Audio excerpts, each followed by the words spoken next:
Good morning, everyone. Welcome to the Tuesday, August 18th edition of the MMAOB Daily Podcast. I'm your host, as always, Adam Martin, and I'm joined by my co-host here, Mr. Cole Shelton, to break down this weekend's upcoming UFC on ESPN 15 Munhoz Edgar card, Cole, as well as tonight's Dana White's Contender Series 29, I believe, 28. Can't remember what it is now. 28, 29, right? I don't know. I just know it's week 3. Yeah, week 3. Let's see here. 29. Yeah, so it's crazy. What else here? We got UFC 252 recap. So it's going to be a busy show, guys. And we'll start off with this. Jon Jones vacating the UFC light heavyweight title. Let's start with that, Cole. So news came out yesterday that the UFC was booking a fight between Jan Blachowicz and Dominick Reyes for September 26th, which is UFC 253. So I'm assuming that'll be the co-main event, Cole, to Adesanya Costa. Even though it's a higher weight class, I think it'll be co-main event. Yeah. And when that news came out, I think a lot of us were like, okay, this is probably going to be for interim belt. A couple hours later, Jon Jones goes on Twitter and announces that he has vacated the UFC light heavyweight championship. And I believe that Reyes and Blachowicz will be fighting for that vacant title now as the co-main event of that card, UFC 253. But Jon Jones vacates the title. Definitely something that I'm not shocked about, Cole, because we've heard rumblings about this for a few months now. Jon hasn't fought since February. It didn't seem like he had any interest in fighting at 205 anymore. He could have fought a guy like Jan. He could have fought Dominic again. It didn't seem like those fights were getting him interested, Cole. It seems like Jon Jones at this point in his career is like, you know what? It's either a super fight or bust. Like, he only wants to fight these super fights like Nagano or Stipe Miocic. So these fights against guys like Jan and Dominic, super dangerous guys, super tough guys that honestly aren't stars. So, like, what's the point of it for Jon Jones? That's probably the way he's thinking about it, Cole. So now he vacates the belt, and it frees up the move up to heavyweight now. He can move up to heavyweight now, Cole, and fight Stipe Miocic, and 205 will be untouched. So I want to get your thoughts on everything, man. What do you think about this move by Jon Jones to vacate the belt? I'm not surprised, but I am surprised just because I thought if the move was always going to be heavyweight, I've talked to Mike Winklejohn a lot, even like off the record, and it's for the past like couple months. Whenever I've asked him, I've interviewed a lot of times. Normally, I always ask about John's moving up to heavyweight. It's always, no, we're focused on light heavyweight. And the past couple times I've talked to him, he goes, yeah, we're probably heavyweight. Like, he's bulking up right now. So I thought what the UFC would do is they try to capitalize on this champ thing. He'd be the champ, go up to fight Stipe or DC if DC would have won on Saturday night. So I am surprised he vacated it just so we can't have that picture with the 2 belts and all that stuff, just so they can mark him as a champ and all that if he wins. So I'm surprised he vacated it like that. But again, it makes him move up to heavyweight. I know he hasn't been happy with the UFC and his pay as of late. So maybe he was going to get stripped anyway. So he just thought, I'll just vacate it because the UFC was really pushing him. They wanted another light heavyweight title fight this year. So I'm sort of surprised the UFC didn't book a champ fight, but I'm not really surprised he had to vacate it just because I don't think he had anything else left to prove a light heavyweight. Like, what is really out there? A Dominick Reyes rematch, okay, but is that really exciting for him? A Jan Blachowicz fight, like, that's not really doing much for his legacy or anything. So It was really just fighting. And does he really care to fight those fights? Or does he care to go up to heavyweight, fight like the Stipe's, fight Francis Ngannou? And I've seen a lot of talk on Twitter, fans bringing up Brock Lesnar. I don't know if I see that happening. I don't think Brock really would ever return. I don't know. What about you? Not now, but I think a few years ago that fight could have happened. Just too late now. I think it's too late. Like, right when they couldn't make Brock versus DC for the heavyweight title, like, why would he fight Jon for not a title fight? It'd be a big fight though, Cole. And he's still, even Brock Lesnar, I think he's like, 45 now? Let me check. I mean, he's still a beast, first off. Like, the guy's still a monster, but he's 43, actually. So, there's guys like Olenek and Verdum who are older than him. They're still fighting. But, yeah, I mean, he hasn't fought in a few years now, right? Since the Mark Hunt fight. Can Brock Lesnar pass a drug test? I don't know. Probably not. I don't know, man. I don't think so. Yeah, I don't think that fight's going to happen. But as far as Jones against potentially Stipe, I think that has a good chance, man, honestly. I know Dana White said Nagano is going to be next in line. Francis deserves it, Cole. It's going to suck if he doesn't get his title shot, but I just feel like, and I wrote an article on MMA Ratings, Cole, it's about striking while the iron's hot. And in this case, Jon Jones is out there saying, I want to move up to heavyweight. I'm putting on weight. He says he's like bulking up now during his time off. I just think like this might be the only time you can ever book that fight between Stipe and Jon Jones. And here's the other question I have for you, Cole. If that fight does happen, and again, Dana White says Ngannou is going to be next, but I'm not totally believing that just yet. if they booked John Jones or Stipe, would the winner have claim to being the greatest fighter ever, including Stipe? If Stipe goes in there and beats John Jones, could you start talking about him as the GOAT?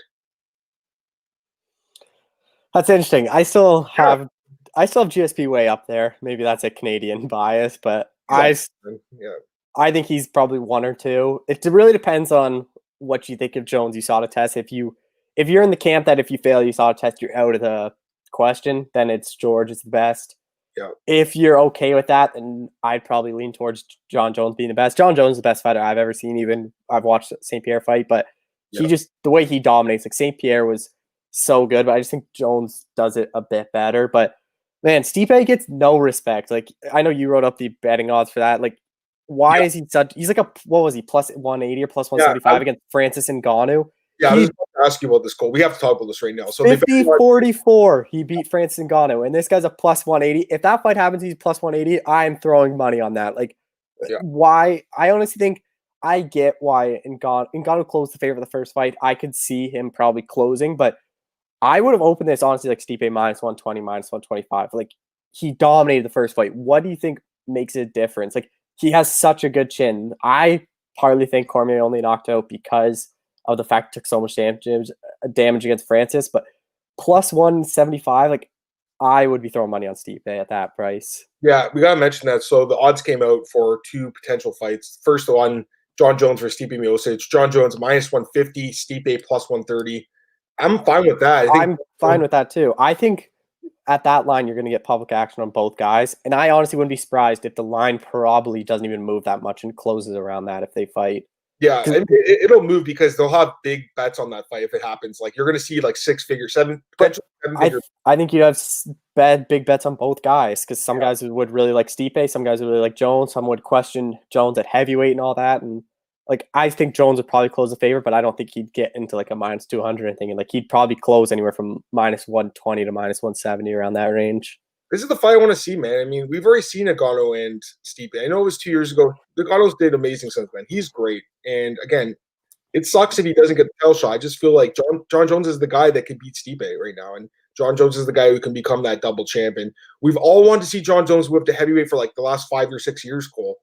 Finally, he's out there talking about it. And now we got the Ngannou in the way. Like, I don't think Francis Ngannou is going to be the guy that's going to get in the way of that fight. So we'll see what happens. I know what Dana White said, but you know, Dana White can change his mind. I think he might. But yeah, the other odds, of course, I just mentioned that Ngannou and Stipe potential fight. Ngannou opened at minus 225, Stipe plus 190. Like, and I even wrote in the article, like, it's an absolute no-brainer to bet on Stipe at those odds. Like, it's stupid odds. And I think Bet Online opened those odds, and those guys are good generally. They open good lines. I know what they're thinking here because obviously Ngannou closes the favorite the first time, Cole, and there's a lot of hype behind him right now with the 4 straight knockouts. When is Stipe going to get some respect, though? Are you serious? Like, he just beat DC again. He's the best heavyweight we've ever seen. The guy's great. I like Stipe at plus 1. Right now, he's plus 170. I like him at, dude, as a plus dog. Are you kidding me? Plus 170, Cole. I'd like him at plus 110. If I can get plus money on Stipe, I'd bet Stipe. Yeah. And I had Francis in the first fight, and obviously it didn't work out that way. And he might win this fight. He definitely could win. He can obviously knock out Stipe. He can knock out anyone. I just think based on what we saw in that first fight, Cole, and based on the fact that Stipe is the greatest heavyweight ever, give the guy some respect, man. I wouldn't be surprised if, say that fight happened, once you get past the second round, the live bet has like Stipe at like minus 500. Yeah. Like, I think if you get past the second round for your Stipe, that live bet, it would, even if Francis won the first 2 rounds, I think the live bet would be all of a sudden way pumped up to Stipe as the favorite. Yeah, I don't think you're wrong about that. So let's just pivot quickly to 252. I don't want to talk about too much because I already recapped it on Sunday night, guys, when I came home from my trip. So go back and check out Sunday's podcast. I did all 11 fights in the card. So go back and watch that if you missed it. But there's a few key fights I quickly want to touch on with Cole here. So obviously the main event. Cole, I had it Stipe 4-1. I can't believe there's some people that had DC. I don't know how you scored it, man, but I'm really surprised that there's some smart people that had DC winning. I don't know how. Well, how'd you score it? I had DC round 1 and 4, and one of those rounds, I'm like, I could see Stipe. I forget which round it was, but I thought it was 3-2 Stipe or 4-1 Stipe. Yeah. Anyone that had 3-2 DC is the most biased DC fan. Yeah. I didn't see, like, I had like a couple buddies over, and every single one had Stipe 3-2 or 4-1. And these are like not like casual MMA fans. Like, a lot of my friends are pretty hardcore MMA fans. Like, they watch a lot of the cards, and a lot of them are like, DC didn't win that fight. And a lot of them were rooting for DC or picked DC, and they're like, yeah, DC lost that fight. Yeah, no, I thought so too. But it was a good fight, honestly. Like I think it could have won fight of the night. They gave fight of the night to the first fight of the night between Kamaka and Kelly, which was a sick fight. A good fight for sure. I'm actually cool with that because those guys need the money more, Cole. Like they definitely need that 50 game. Around like 12-12 or 14-14. They might be making 10-10, man. We have no the disclosed payouts aren't disclosed anymore. So yeah, I'm okay with that. Plus, Dana White seems to be going to the fans now to like get their recommendations for fight of the night. He said their social media teams like doing it, so which is a lot cooler. Get the fans more engaged and stuff. I'm fine with it. Plus, like they made some bad calls. Like I think it was the fight between Quarantillo and Spike Carlisle and Elliot Royal. Yeah, that one fight of the night instead, and everyone was like, "Why did you pick that as fight of the night?" When the other fight was like clearly the more. Well, Fili Jordan, is that the one that didn't get it? And that was that was another really good fight that didn't win, and a lot of people were surprised. So I think that since they've gone to the fans, it's been a little better. But it's either here or there. I just want to get your quick thoughts on the co-main event here between Vera and O'Malley. Obviously, injury led to the finish, but huge win for Marlon Vera. Obviously, he could be on a 7-fight win streak now, Cole, because I think a lot of us thought he won his last fight. Either way, 6 fights in a row at bantamweight. Definitely time for a top 10 guy. But my question is this a legitimate win? Because there was an injury that led to the finish. What do you think? I think you have to give Vera credit, but if O'Malley's going to lose, this is the best way he can lose. Like, he didn't go out there and get starched or just get dominated. His first loss has so many question marks. So when he comes back, like, so many people are still going to hype him up. I don't think he really lost any of that hype or just – I know he's not ranked anymore. The rank's not updated, but he's probably going to be out for quite a while. I know ankle injuries, like, once you sprain or break your ankle, it's so easy to do it again. Like, I just know a bunch of people that have bad ankles that right when you sprain it once, it's just like a wrong step. You're going to sprain it again. Yeah. That same foot that he injured in Subov. So now the question is, like, is this going to hinder O'Malley's like future and what it is? Because ankles are something that, like, maybe he's going to need surgery. Like, I was in the weighing in with Josh Thompson and John McCarthy. Josh Thompson said he has bad ankles like that. And every single time you throw a kick, like, he had plates installed and it just hurts. Like, you are hesitant now to move. You're hesitant to throw your kick. So maybe when O'Malley comes back, like, maybe, and his kicks are a huge part of his game and his movement, maybe that's hindered now. So I think O'Malley's going to be out for quite a while. Just let it heal. But I think this is kind of the best way he could lose. So there's still people that view him as undefeated and all that wasn't a real loss. Yeah, I'm with you on that. You got to give Chito Vera credit. He did what he had to do to win the fight, but definitely an injury led to the finisher. It reminds me of Michael Chandler fight with Brent Primus, and then they ran it back and Chandler dominated the rematch. So I'd like to see these guys potentially run it back at some point. Not right now, though. For Chito, I think he's definitely due for a top 10 guy, Cole. We'll see what happens for his next fight. Maybe Jimmy Rivera. That's the guy I was thinking about. Some beef between those guys a couple years ago, and the fight didn't go through. So I think maybe we'll do that fight again. Yeah, I mean, again, I recapped the card, guys, on Sunday. I don't want to get to it too much because we have a lot to talk about today. So is there anything else you want to talk about, burning desire to talk about on this card, Cole, before we get into the preview? No? You're good? Okay, let's go to some comments here. Cameron Miller, what's up, Adam Nicole? Hey, how's it going, Cameron? And we got Dan Esbach. How's it going, man? Cheeto hurt him. He did. The kick, I think, did cause some damage, but I think that there's possibly a previous injury as well. It's hard to say, Cole, honestly. It's like it wasn't just an injury. I know what you're saying, Dan. Yeah, I mean, me and Cole are giving Cheeto some credit here, but again, it was a guy that was compromised from an injury. And again, the injury did happen.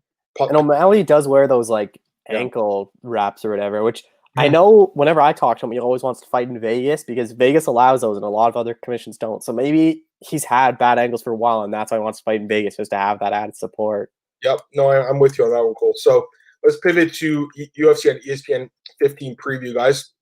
So we'll do that, and then we'll do Contender Series afterwards. Cole, I set it up. Just overall thoughts on this card.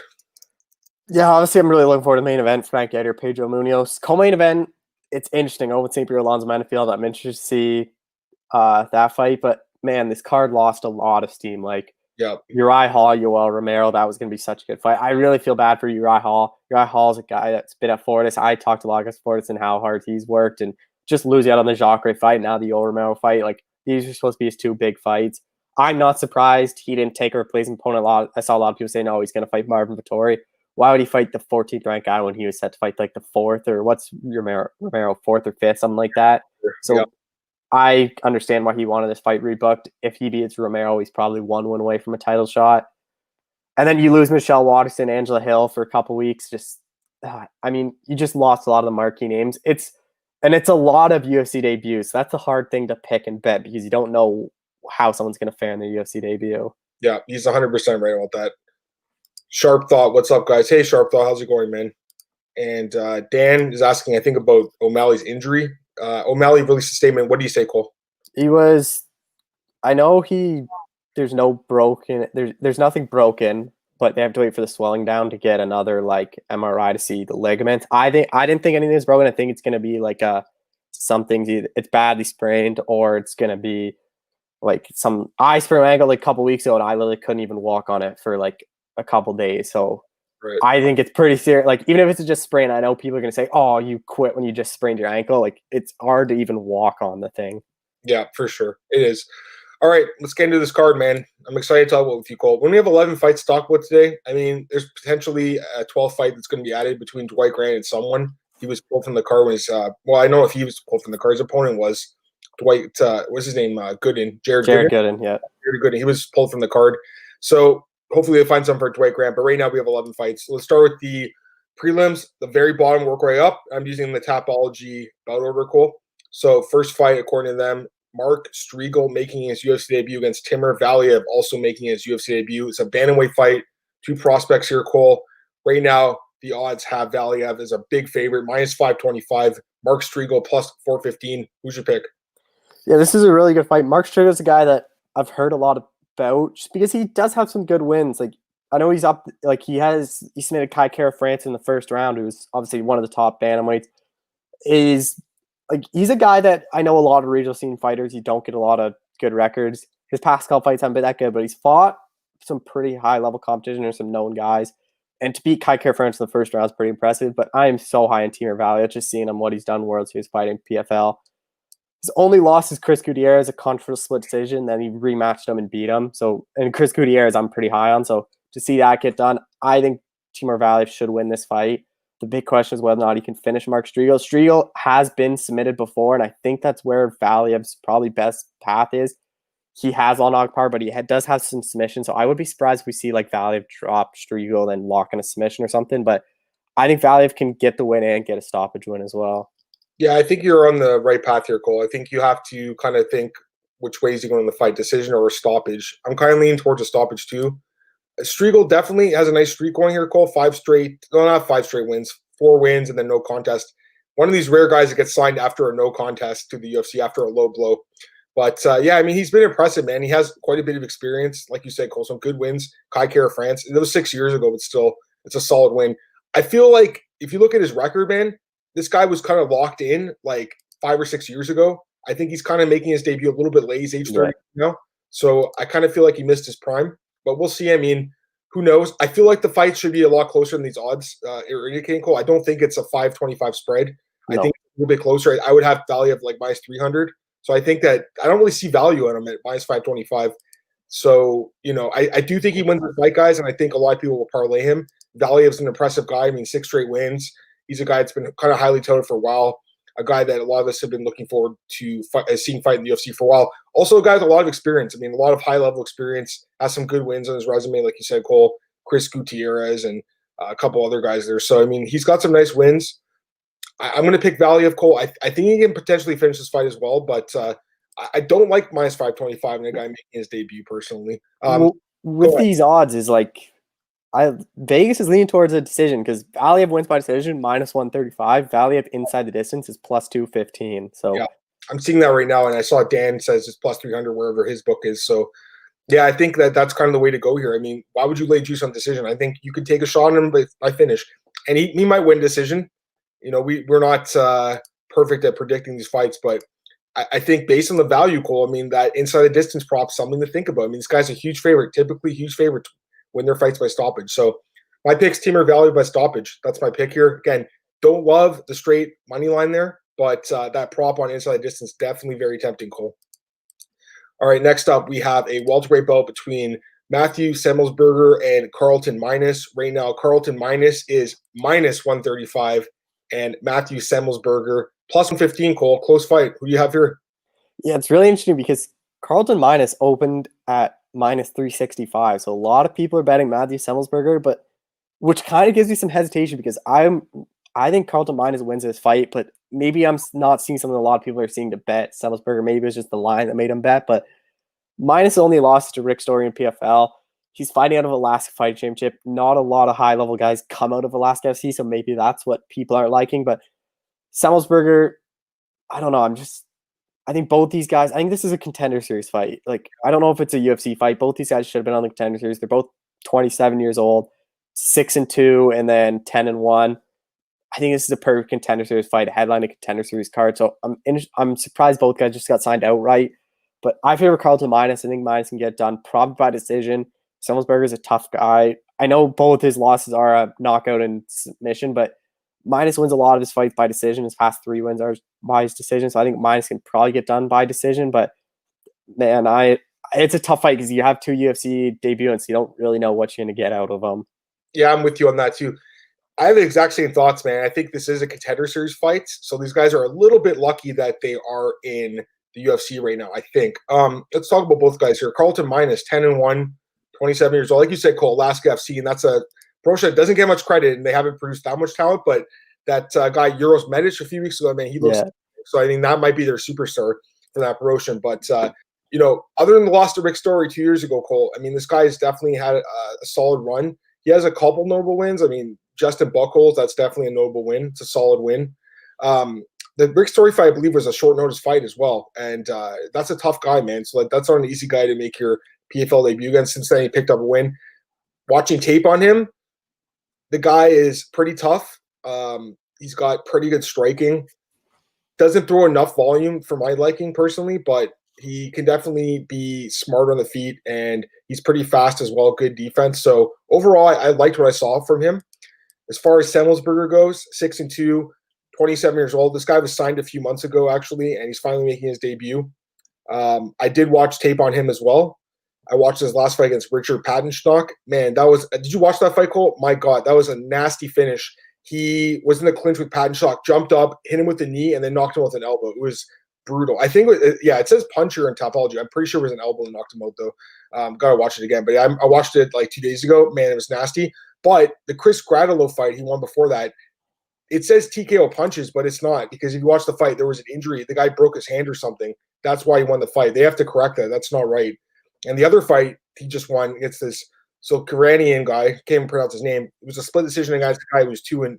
So to me, this is not a UFC caliber fighter. I did like his last fight.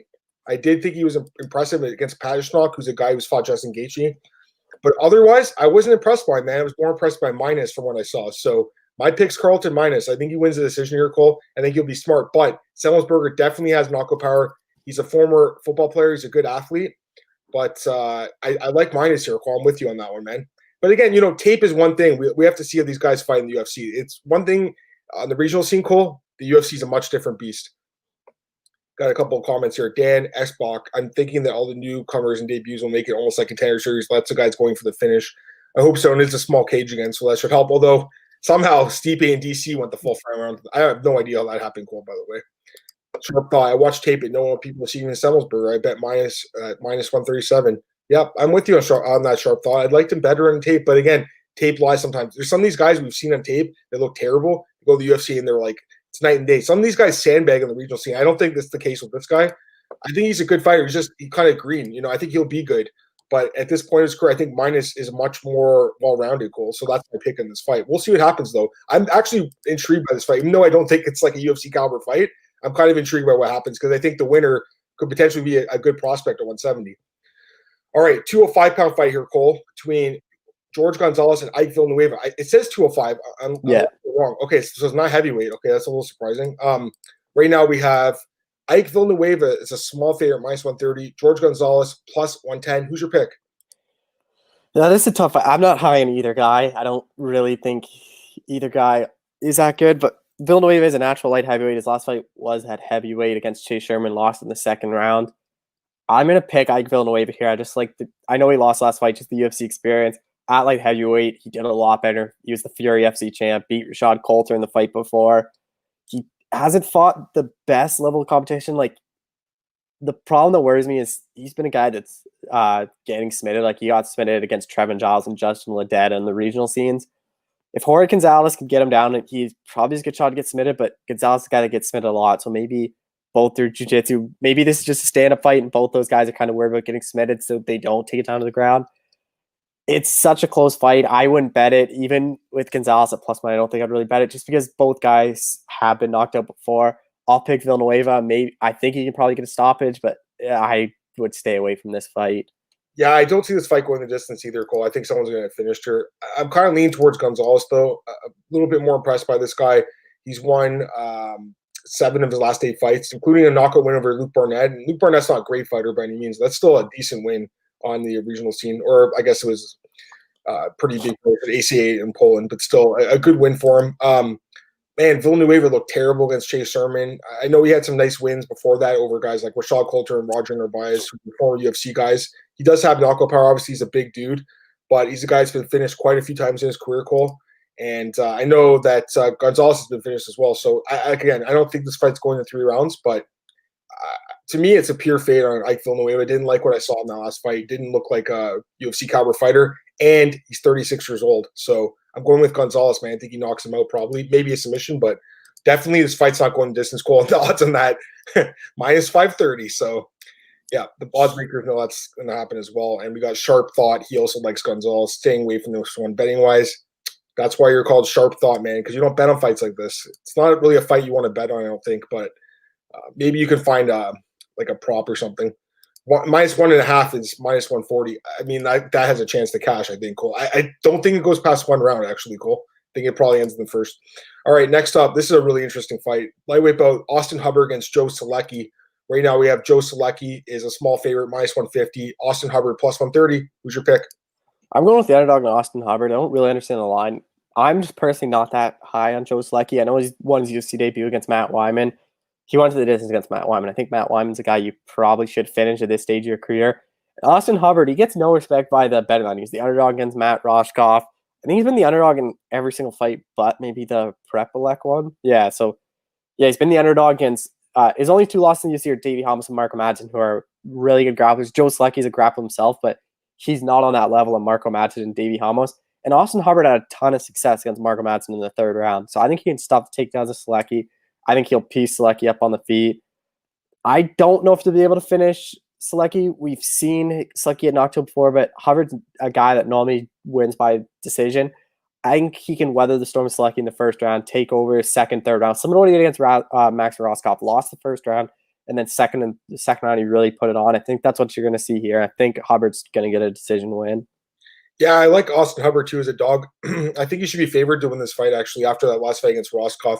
I guess the odds makers just aren't giving him much credit for that fight because Roskopf is not a UFC fighter. I mean, he's a guy who literally admitted to quitting on the stool and who's not in the UFC anymore. So I guess the odds makers and the betting public's just like, hey, that's not a great win. But to me, Cole, before that fight, everyone was talking about Max Roskopf as this huge prospect, and he went and destroyed him. So to me, like, Austin Hubbard is a pretty good prospect himself, man. And you look at the 2 losses, Cole, Marco Madsen and Davey Ramos, like, those are brutal matchups against, like, powerhouse wrestlers. So to me, that's just like, or not really a wrestler in Davey Ramos' position, but I guess like a grappler, I should say. Still, I mean, the guy's good, man, and he has nice wins on the regional scene in LFA and 2-2 record in the UFC. Joe Salecki, 4-fight win streak. He also has a win in the UFC over Matt Wyman.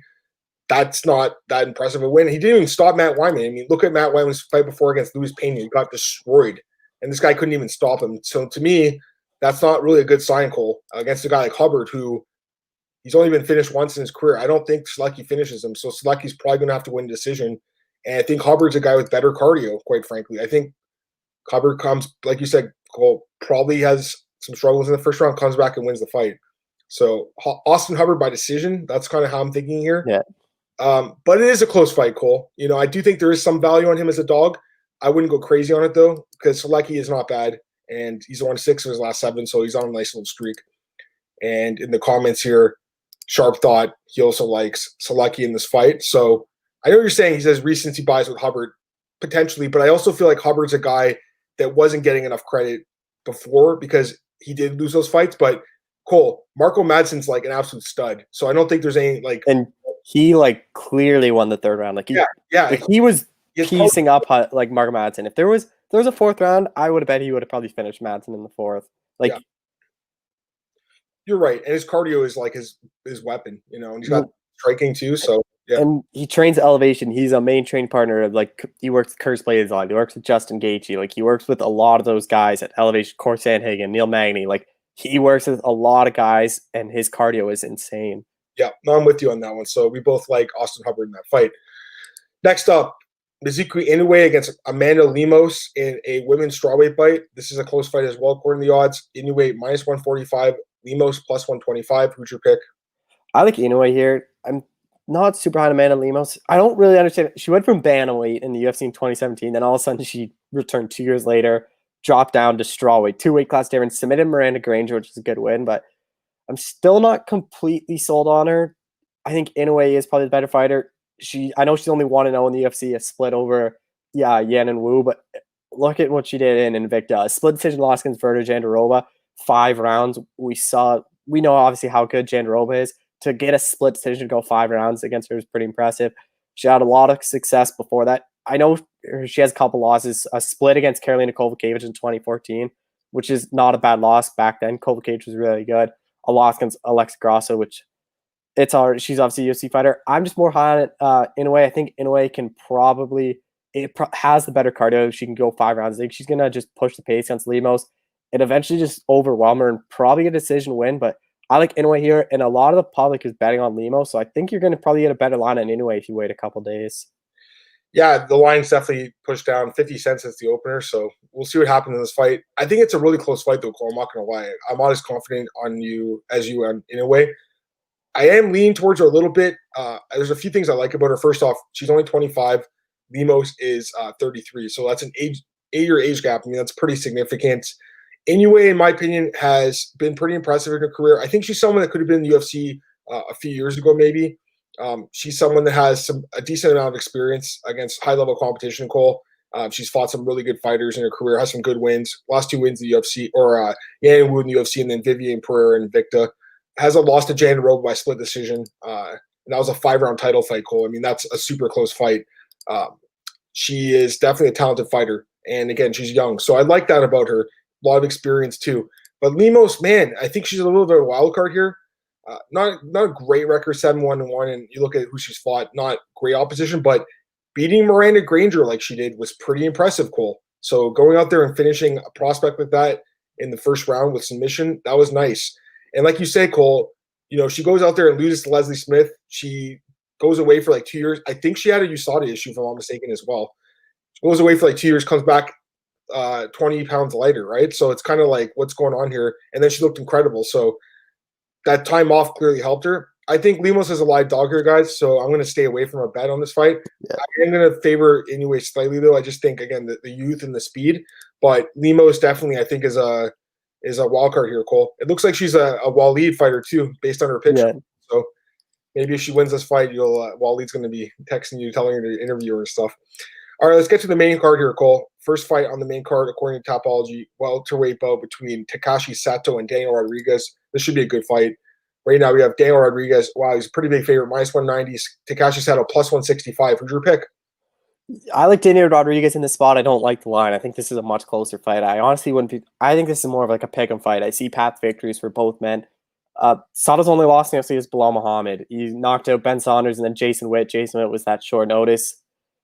Daniel Rodriguez looked at 2-0 in the UFC, beat Gabe Green pretty convincingly, and then submitted Tim Means, which after Tim Means' last fight, it looks pretty good. Yep. I think Daniel Rodriguez is the better fighter. He's on a big winning streak, has a lot of ways to finish this fight. He has a lot of submissions, has a lot of knockout power. I wouldn't be surprised if we see similar to what he did to Tim Means, where he hurts Tim Means on the feet, then grabs a choke and finishes Sato that way. We've seen Sato get submitted. His past 2 losses are submission, so maybe that's path victory for Daniel Rodriguez. I like Rodriguez here. I just don't love the line, and I don't really know if you can lay that kind of chalk on him. Yeah, I pretty much agree with everything you just said. I do favor Rodriguez a little bit too. I was really impressed with this fight with Tim Means coming in there at short notice, finishing a guy like that. That's impressive. The Gabe Green fight, that's a guy who's not, I don't know if he's UFC caliber, but still he looked good in that fight. Overall, Cole, 8-fight win streak, and he's finishing pretty much all his opposition. So this is a guy who's very impressive in my opinion. He is 33 though, so that kind of scares me a little bit, Cole. Like he's a little bit older, but I feel like maybe he's in his prime right now, so this could be a good time for him to be in the UFC because he'll get a lot of fights this year because they need fighters to fight. Takashi Sato, 16-3, a lot of experience, 30 years old. He's looked good in the UFC overall, Cole. And win over Ben Saunders was really nice, and the Jason Witt fight was kind of a mismatch, but he looked good there. The Bilal Muhammad fight, though, that worries me, and the Gleiko Franca fight, too, in Pancrase. Definitely, this guy has, I think, a little bit of a conditioning issue, Cole, because you look at those losses, round 3, round 4, and he got submitted in those fights. Rodriguez, to me, is a little bit more well-rounded. I think he can actually potentially even get a submission late in this fight as well. So, to me, Rodriguez is just a little bit more well-rounded, and that's why I like him here. But don't love the odds. I think it opened at minus 130, so he opened it much smaller. But I just think a lot of people are just like us, Cole.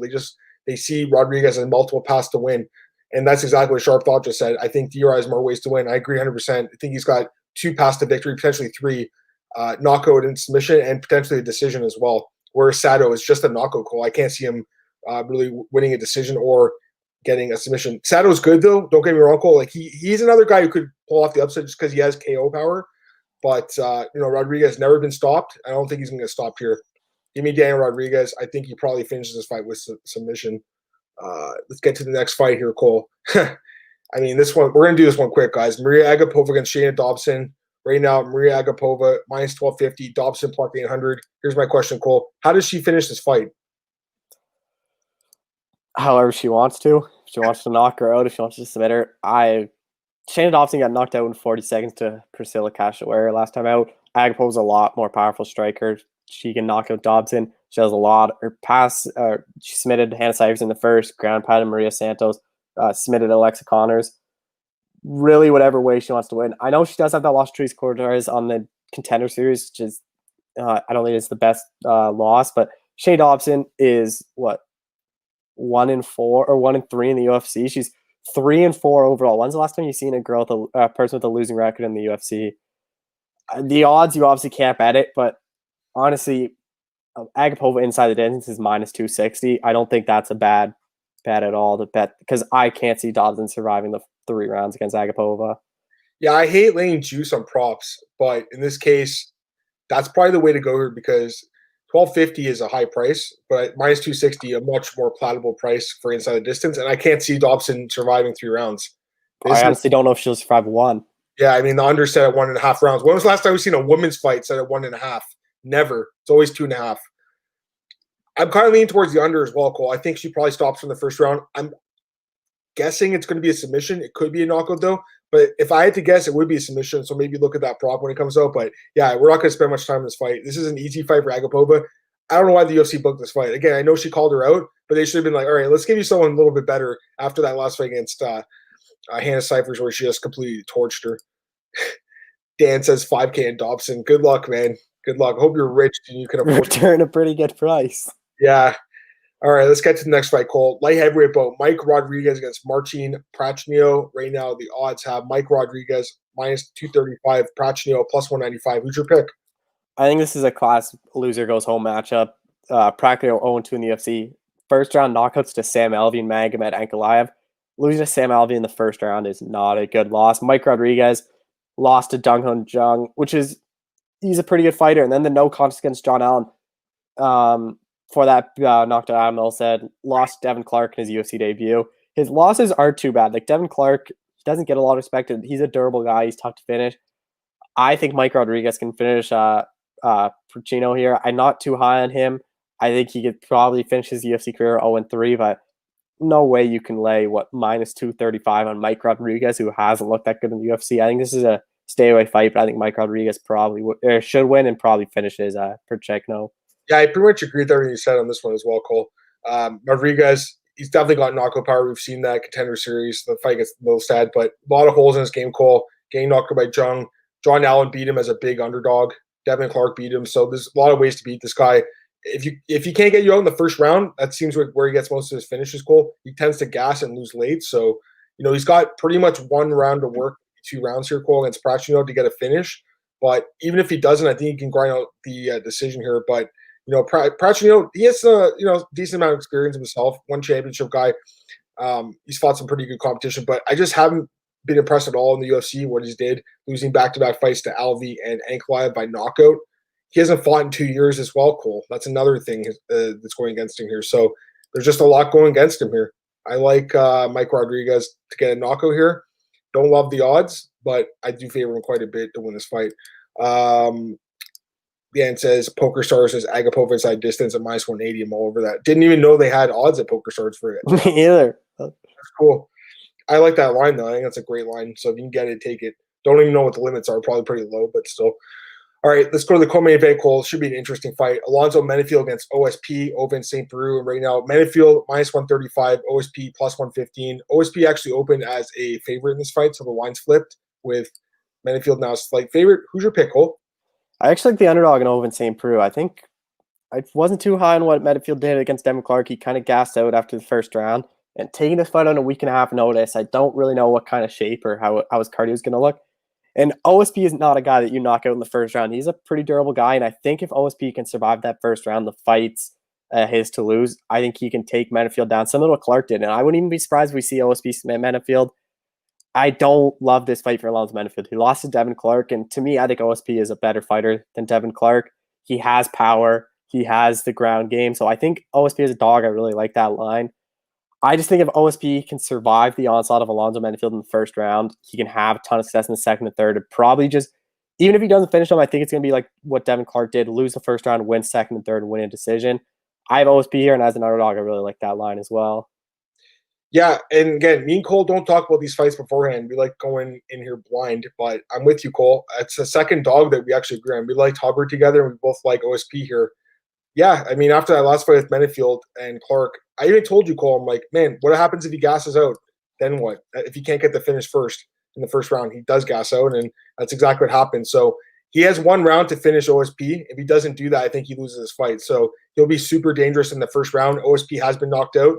Definitely the chance that Minifield can get the knockout. But it has been a few years since OSP's been finished by strikes, 4 years actually. It seems like his striking defense gotten a little bit better. Obviously, his ground game is offensively, it's incredible. Defensively, it has a lot of problems. We've seen him get submitted a couple times. He's a flawed guy, man. He's got a lot of flaws in his game. His defense overall is not great, but offensively, Cole, OSP is dangerous, man. And I was kind of impressed by his fight with Ben Rothwell. I know he lost, but it was a heavyweight on short notice, and he won. Just lost a split decision. He dropped Rothwell a couple times in the third round. I think he dropped him twice. Yeah, I thought. And some people thought he won the fight, Cole. Like it was pretty close. So to me, like if he had won that fight, Cole, wouldn't he be a bigger favorite here than he is right now, where he's an underdog? There's value on OSP. I like Minifield. Guy's got knockout power, but that last fight showed he's got holes in his game, guys. So OSP, that's the pick here. Sharp thought. OSP likes him at plus 110. Cole, I think he should be favored. I think there's value on him as a dog. So anytime you see a line like this where the line is flipped, in your opinion, you probably should be placing a bet on it. Of course, Menifield's got KO power, guys, so he can go out there and finish OSP, and me and Cole will be like, all right, we lost that pick. But I just think based on pure value, Cole, you got to go with OSP here, man. All right, guys. Main event of the evening, 5-round fight. Finally happens, Cole. Finally. It feels like we've been talking about this fight for like 6 months now, but finally, Frankie Edgar make his debut at 135. It's been a long time coming. He'll be taking on the number 5 ranked guy in the division, Pedro Munhoz. It's a big fight for Frankie, a big fight for Pedro. Right now we have Munhoz minus 255, Frankie Edgar plus 215. Cole, who's your pick?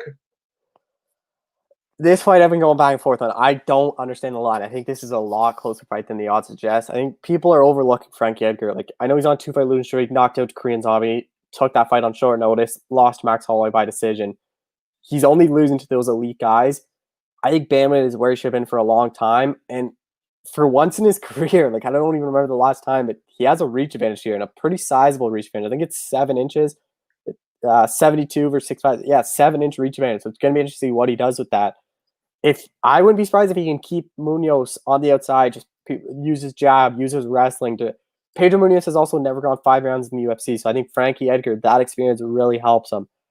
I am so close picking Frankie Edgar. I'm going with Pedro Munhoz. I just don't know what Edgar can do.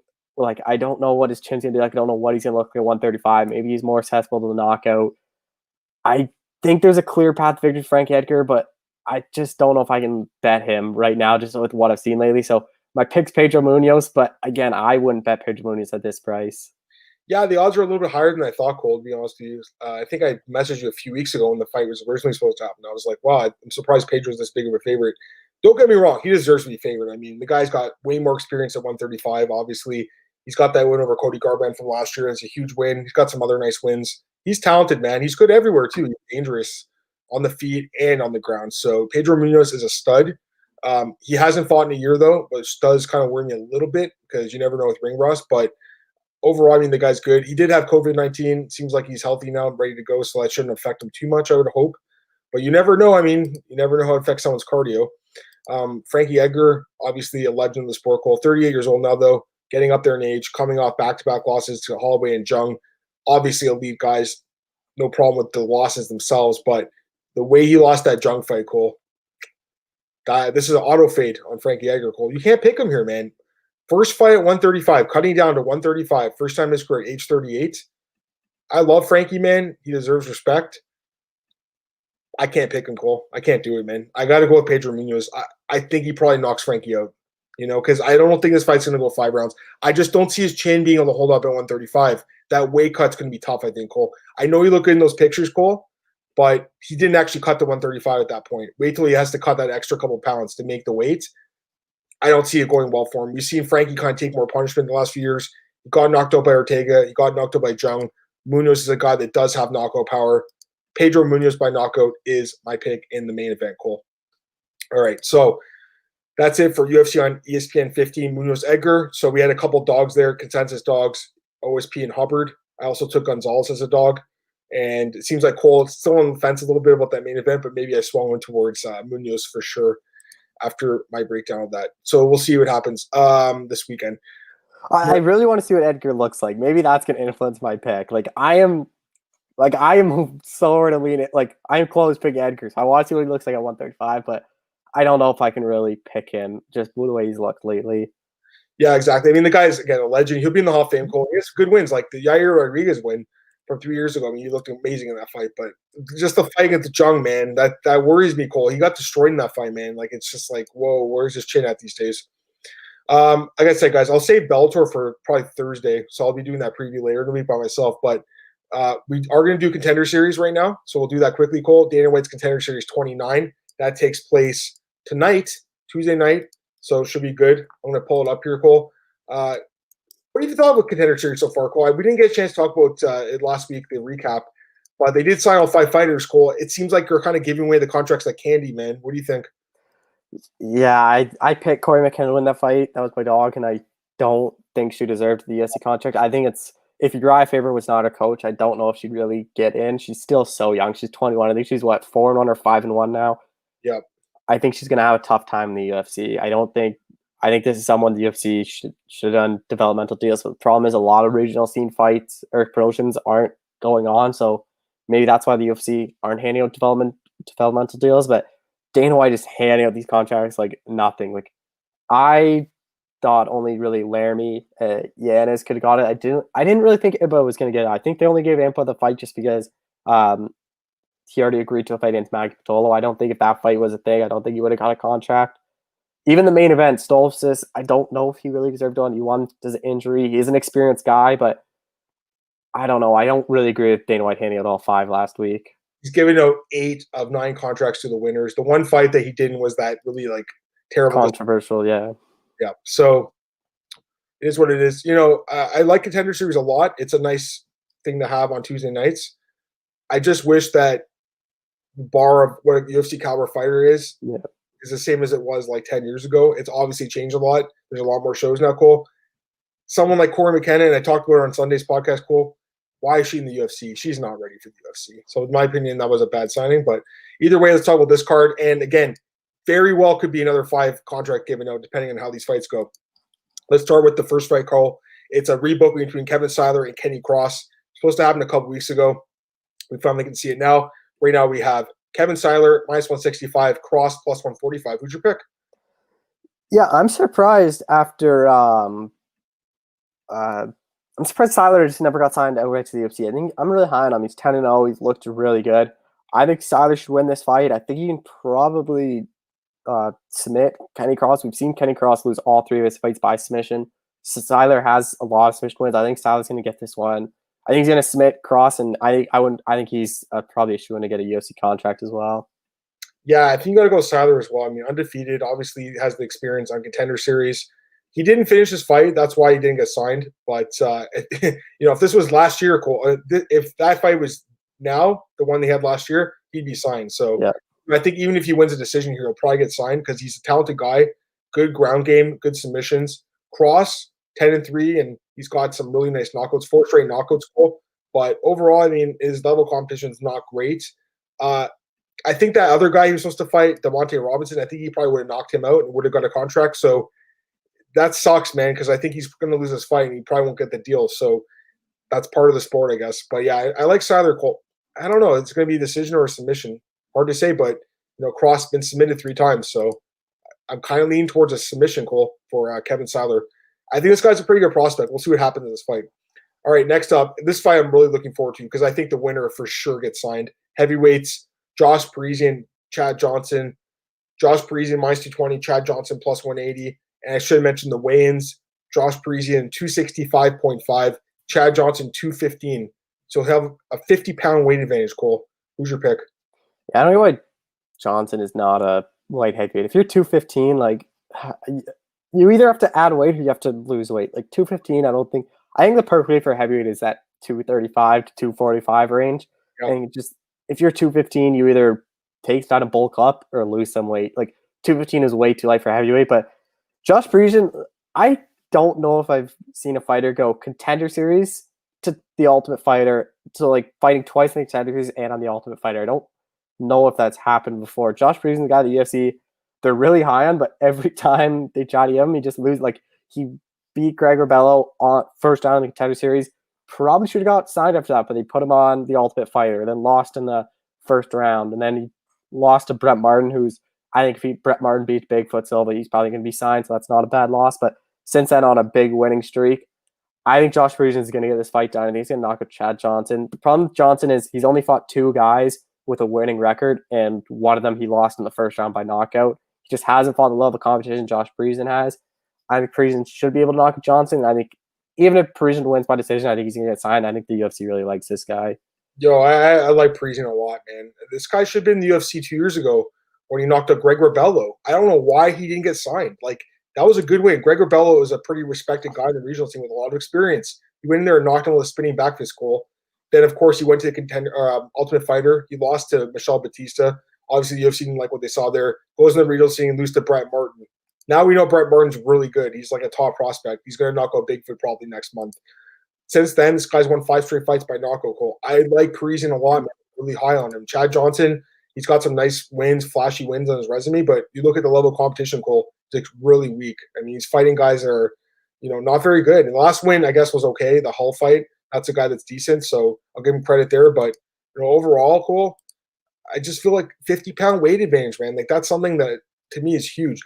The last couple cards we've seen some of these weight discrepancies at heavyweight. I mean, they play out in interesting ways, but in this potential fight, I just think Parisian knocks him out, man. So that's my pick. Josh Parisian by knockout. I do think he wins this fight. So I think right now the odds minus 220. It's not bad. I mean, he opened at minus 165. Would have liked him a lot better there, but Cole. But I do think he wins, Cole. So I think he's someone you could potentially make a play on here. All right, next up the first of 2 Kossi brothers. We have Orion Kossi against Matt Dixon in a welterweight bout. Right now we have Matt Dixon minus 290, Orion Kossi plus 245. Who's your pick? These Kossi brothers, they have fought absolutely no one. They have look at this guy's record. The guys he fought 2-1, 18-43, 4-0, 1-0, 1-3, 1-1. Matt Dixon has actually been fighting pretty good guys. If you fight in LFA in Extreme Fight, you fight a lot of pretty good guys. His last one was Justin Patterson, who has some notable wins on his record. Then a 10-3 guy, 11-8, 6-4, 13-10, 8-6, 7-6.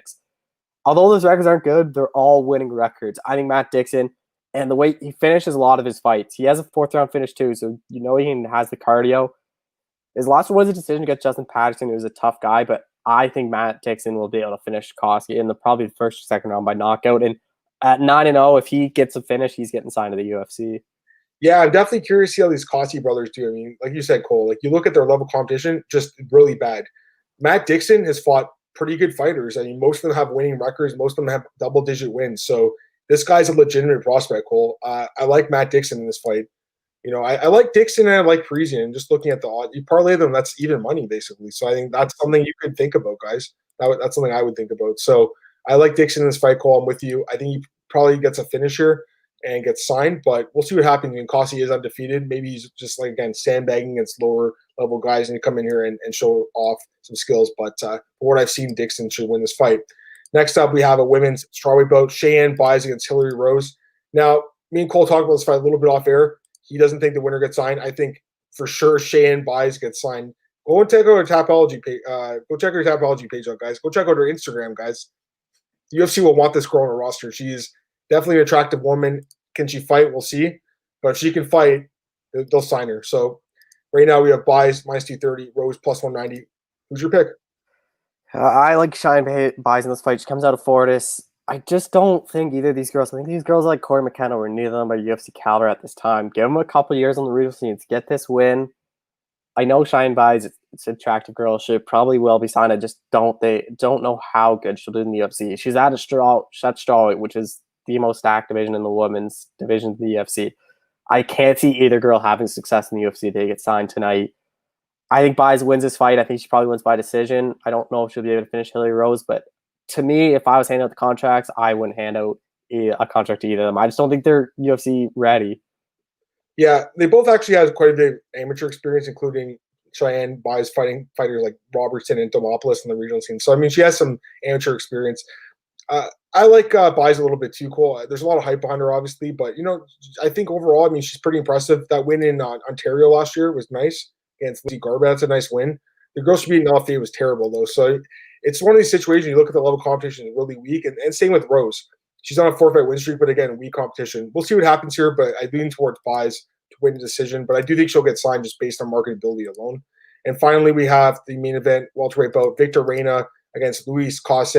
And right now we have Reina minus 140. He's a favorite. Cosse plus 120. Who's your pick? Just like I said about his brother, Cosse has fought. No, they both beat this Daniel McWilliams guy in back-to-back fights. The guy's 18-42 when he fought Lewis, and then when he fought his brother, he was 18-43. That is how you pattern. Look at this guy's record: 4-4. This is who he's beat: 4-4, 4-8, 18-42, 0-0, 2-3, 6-4. He's fought one guy with a winning record. He's fought.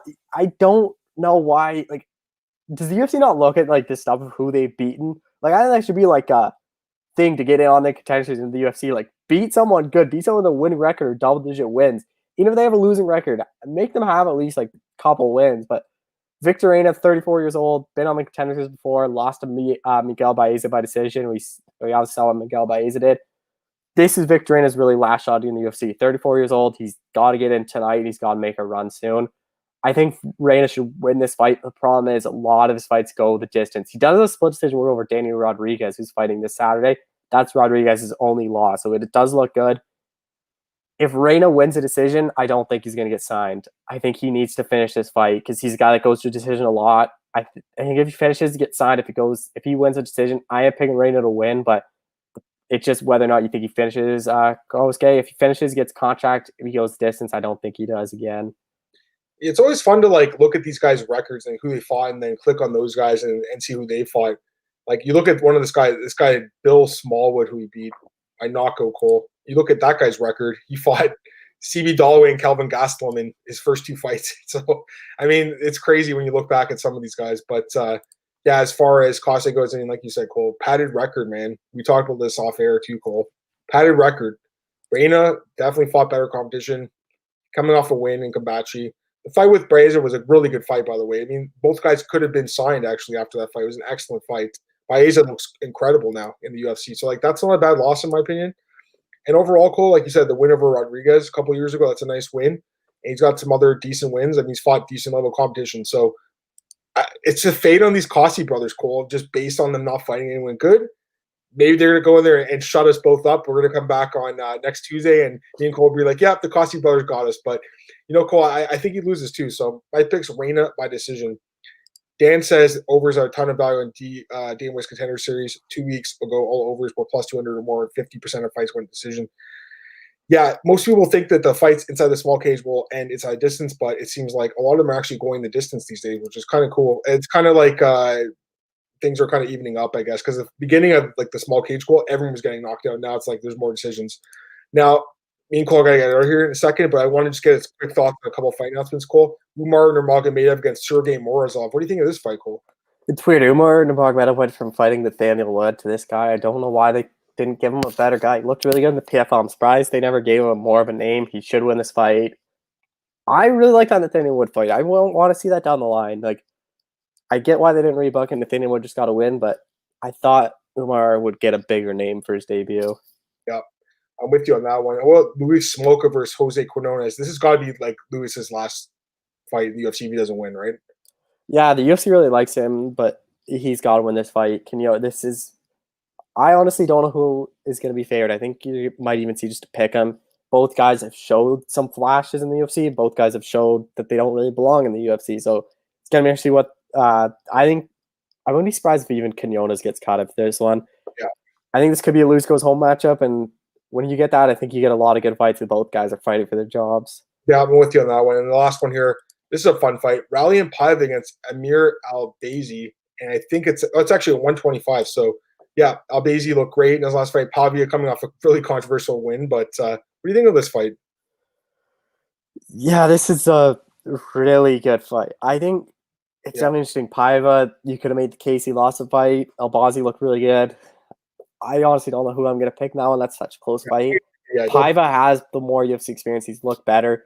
It's weird. Paiva was on the wrong end of controversial decision against Kai Kara France in Australia, where a lot of people thought Paiva won. And then he was on the right end of this one. It's just the way things work sometimes. Like, you could have made the case to beat Kai Kara France, and he would have never gotten that last fight. He would have been he would have been way up there in the rankings. But Paiva has more UFC experience, but I think Albazi has more upside. It's going to be interesting to see what the line is like, too, for that one. Yeah, I'm with you on that one, Cole. We just got a few questions, Cole. Let's just answer them really quickly here. So we'll go to Marcus. Hey, Marcus, how are you? First round management under 8 Kawa manages Derek Lewis and Rosenstrike, who are ranked top 5 at heavyweights, and Jones is now at heavyweight. If you were Lewis or Yarzina, would you feel confident your manager looking out for you? I mean, the Kawas, like all other managers, they're all about hopefully making their clients happy, but they're all about making the biggest fights possible. Yeah. And I think in this case, John Jones is going to fight whoever UFC wants him to fight. It's probably going to be Stipe, if you had to ask me. Listen, no managers, they don't really want their guys to fight each other if it's not for a belt, but in this case, they might have to. I think we'll see Curtis Blaydes against Lewis, though. I've seen a lot of people say Lewis Rosenstrike, Cole, but I'd rather see Rosenstruck versus Overeem. I want to see the rematch. I'd like to see the rematch, Cole. So we'll see what happens there. But any thoughts on that, Cole? On Marcus's comment? I wouldn't be surprised if we see Jones-Stipe happen, if that happens, and we see Ngannou Lewis too. I think they're trying to keep Lewis away from Curtis Blaydes. I think they have someone in Derek Lewis where if you keep him against a striker, he could put on some fun fights. Against Derek Lewis or against Curtis Blaydes, I wouldn't be surprised if Blaydes kind of just mauls him and holds down on the ground. It's a pretty boring fight. Yeah. Curtis Blaydes even talked about that, how he thinks the UFC's keeping Derek Lewis away from him. As for Rosenstruck Overeem, every time I talk to Rosenstruck, he has no interest in that Overeem rematch. Maybe the UFC force it. Overeem has to win his next fight, but he's fighting Augusto Sakai. I should have mentioned that 2 weeks or something. So yeah, which is, man, it's interesting though. But I don't know. I don't really know what to do with Rosenstruck after that win. Like, he's a guy that I'm still not high on. I don't think he's the best MMA fighter. He's a good striker. I think if a wrestler fights him, I think Curtis Blaydes absolutely mauls him. Yeah. I don't know. I thought JDS would wrestle, so I'm surprised JDS didn't. I thought that was his path to victory, but Rosenstruck can knock out anyone, though. I like Rosenstruck, man. I'm pretty high on him. Well, I'm higher than you are, Cole. I've always been high on him, but we'll see what happens because, again, you're right. The wrestling is still a question mark. Marcus has another question. Do you guys see Gustin rushing back 205 now Jones is less the division? That's a really good question, Marcus. Now, actually, we didn't mention this, but Anthony Rumble Johnson is back in the UFC. Yeah. You could see a rematch between those guys. I mean, that'd be interesting. It's funny, though. Rumble, all of a sudden, everything happened yesterday, Cole, right? Rumble announces his return. Gustafsson, I think he'll fight again at heavyweight. I think he put on all that weight. He'll want to take one more fight, but I don't see Gus being a real competitor for that title. I mean, losing to Verdum, that's a guy he had to beat, and he didn't beat him. He got tapped out pretty fast. So, yeah, I don't think he'll go back to 205. Also, we had a couple questions from Eduardo Flores. Hey, Eduardo. What could be next for Chris Daukaus? That's a good question as well. First off, the guy he fought, Parker Porter, is not a UFC caliber fighter, Cole. So don't get too hyped up about this guy just yet. He did have a nice win by knockout, and also he's a Philadelphia police officer, Cole. So I got to give this guy props because that's a tough job. But Cole, I mean, look at the guy he beat. What are you going to say, Cole? I'm not even sure Chris Daukaus is the UFC caliber either. Like, I really don't know. Like, what did we learn? That fight, that's a Contender Series fight too, and he probably would have been signed. But again, right now there's no regional scene really. Like, there's not many regional shows going on, so I'm okay with these guys getting signed right now. But I hope once this pandemic's over, Cole, they start really filtering the roster again. And the other question this guy Eduardo had was thoughts on Marcus Rogerio de Lima versus Alexander Romanov. Romanov's a fun prospect. Yeah, he's a beast. He was supposed to fight Tabura, I think, a few months ago. And fight got canceled. I think, was it COVID-19? I think he got COVID-19, if I'm not mistaken. So hopefully he's better now. I think, Cole, I'm pretty sure he did. And then de Lima, he's kind of like inconsistent, but guy's kind of a beast too. So I don't know. We'll see. But Romanov, I think, would probably be favored there, right? Yeah, I think so too. And then Marcus has one other question here. I find it hard to believe Dana will not let Francis fight Stipe next. He's on a 4-fight win streak. All wins by knockout in the first round. We did talk about this last night, Marcus, over DM. And I know what you're saying, Marcus, but I feel like it could be a spot where Dana White's like, you know what? The Jones fight's just bigger. That's why they would go with him. But it wouldn't surprise me either way if they kept Nagano in that title mix right now. It just sucks for him. Like, if he does get passed over, it's going to suck. But again, it's all about the dollar right now and the bottom line. And I think, in a pandemic year, Cole, they're going to go on and put on the best fight they can, the biggest fight they can. Marcus says, as heavyweight champ, you think Jones is more remarkable than Francis, considering how Francis has been a finishing opponent? While Jones hasn't looked amazing in recent fights. That's another really good point. Man, Nagano's looked incredible, Cole. That win streak he has against Blades, Junior, Kane, and Rosenstrike, impressive as hell. But John Jones is the GOAT. So to me, John Jones is the most remarkable guy. Yeah. I think he's the biggest star they have right now, besides Conor, obviously. But I think Jones is right there. So we'll see what happens, guys. But honestly, I think Jones will get the fight. So that's my gut feeling here, Cole. I think Jones is going to sneak in. Do you want to just give a final comment before we get your call on who's going to fight Stipe next? I mean, if I'd pick, I'd think John Jones gets it. Just money, right?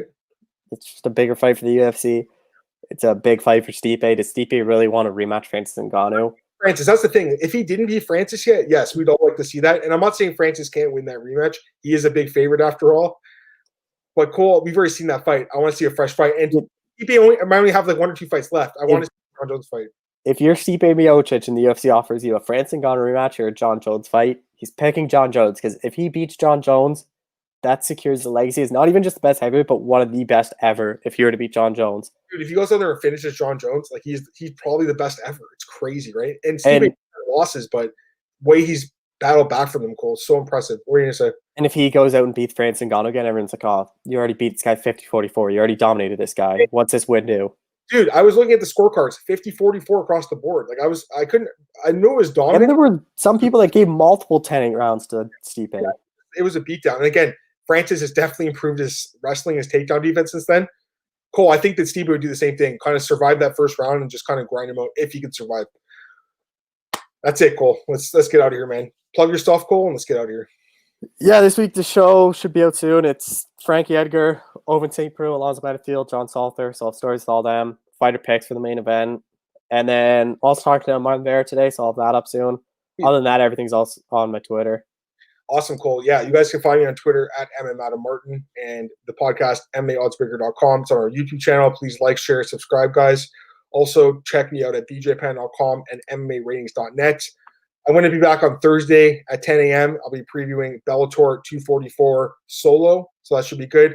Got to thank Cole once again, man, for sticking around past the hour. Don't want to go too much past the hour, Cole, but I appreciate you sticking around, man. I know you have a lot of probably interviews with a ton of guys for BJ Penn Just Scrap Radio coming up. So your podcast drops today, obviously, right? So excited for that, man. Cole's doing a great job, guys. Seriously, go check out his podcast as well and subscribe to it. So appreciate it, Cole. Thanks to everyone who joined us today in the chat who asked a question. And I'll be back Thursday at 10 a.m. to preview Bellator. So, guys, have a great day, and I'll see you soon. Bye.